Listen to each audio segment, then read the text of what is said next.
দ্রব্যমূল্যের ঊর্ধ্বগতি, অর্থনৈতিক সংকট এইসব সরকারের কাছে তুচ্ছ বিষয়। সরকারের একমাত্র কাজ তারেক রহমানকে দেশে এনে শাস্তি দেয়া। এই মন্তব্য বিএনপি স্থায়ী কমিটির সদস্য নজরুল ইসলাম খানের।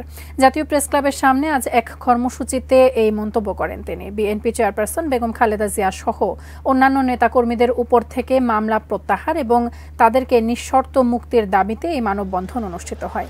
এতে নজরুল ইসলাম খান আরও বলেন, ব্যাংক লুট হয়ে যাচ্ছে অথচ সরকার মালিকদের আশ্রয় প্রশ্রয় দিচ্ছে।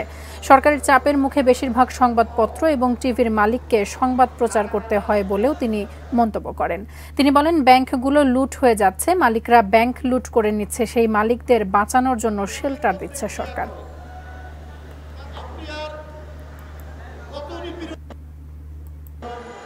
জনগণের সম্পদ রক্ষা গুরুত্বপূর্ণ কাজ না, একমাত্র কাজ হলো তারেক রহমানকে দেশে ফিরিয়ে নিয়ে এসে শাস্তির মুখোমুখি করা।